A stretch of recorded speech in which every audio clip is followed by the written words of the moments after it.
Have you ever been touched by an angel? There was a time when I was a student, when I was going through a very difficult time, and I was doubting that I would be able to persevere in my studies to become a priest. At that time, I had to go to the Johannesburg International Airport to fetch a friar who was returning from overseas. The plane was delayed, so I had to wait quite a long time. And during this time of waiting, I was amazed to see so many people just coming and going, and pushing to get past each other. Then suddenly, I felt a hand on my shoulder. I looked and I saw no one.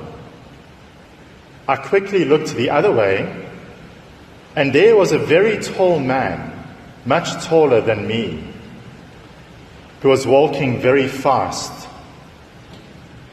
He looked at me and he said loudly, "The world needs priests today."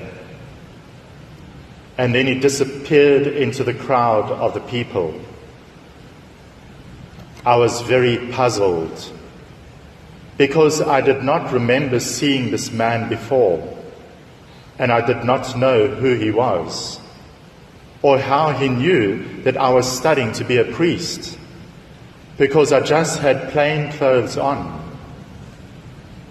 But I felt very happy to hear this, because I felt encouraged to now carry on studying for the priesthood. It was as if the Lord was saying to me, "Don't worry, just persevere.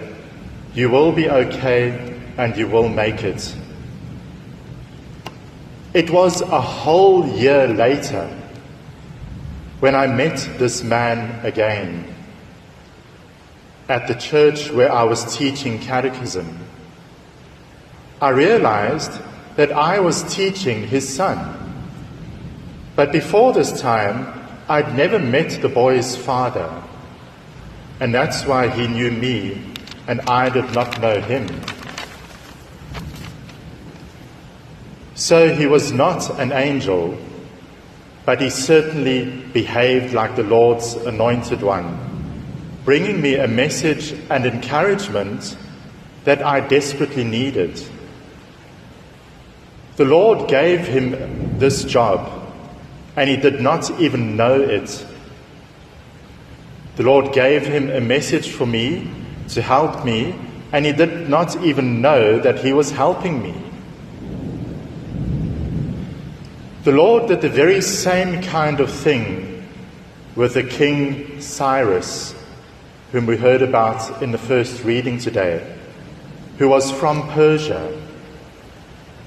The Lord used King Cyrus to help the Jewish people, and he did not even know it.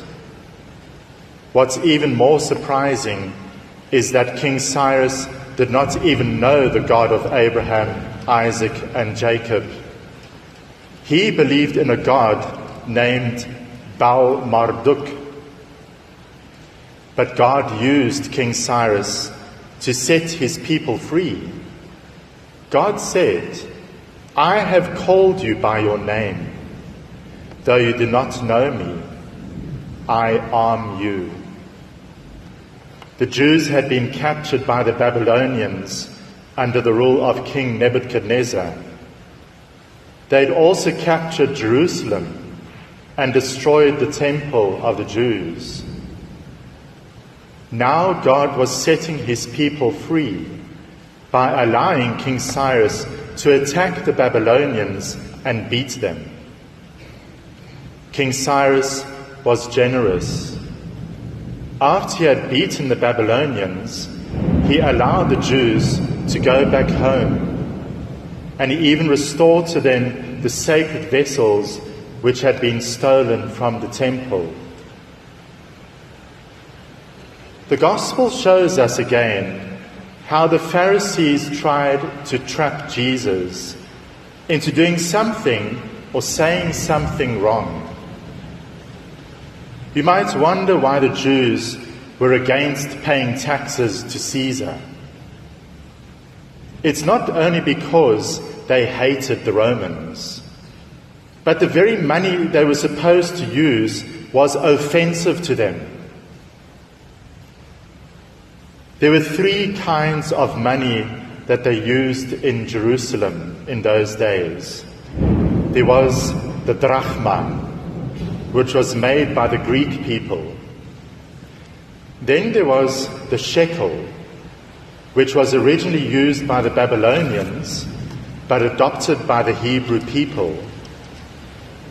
It was worth only a quarter of the drachma, because the Romans only allowed the Jews to make copper coins and nothing else. No silver, no gold coins. And finally, there was the denarius, made by the Romans, and is the money they had to use to pay their taxes. So the Jews hated using the Roman money, not only because it had a picture of the face of Caesar Augustus on it, which was forbidden by the commandments, but especially because of the writing which was inscribed on the coins, which said, Tiberius Caesar, son of the divine Augustus, great high priest. The Roman king was claiming to be God, and this really made the Jews angry. So what the Pharisees were saying is that if Jesus was using and willing to accept using the Roman money, is that he also accepted the Roman king as God. But the answer that Jesus gave, give to Caesar what belongs to Caesar and give to God what belongs to him, shows that he did not accept Caesar as God, but that he only accepted the rule of the state as the lesser of 2 evils. The worst evil would be anarchy and great violence. But Jesus showed that he was for peace, and that he would rather go for a non-violent social change. He knew that Caesar's claim was false, and that God's claim is much greater. Just as Caesar's coins had his image on it, we are like God's coins, because God created us in his image. And therefore Jesus said, we must give to God what belongs to him. Our bodies and our lives belong to God. So then give to God your life, your spirit, your soul, and your body. Give to God your mind, your memory, and everything that you have. If you do this, you will be happy, and then God can use you like an angel for his own plans. Then he can use you without you even knowing it. Through you, he can set people free from slavery to sin. So as the psalm says today, give the Lord glory and power. Tell among the nations his glory and wonders. Give this joy to God.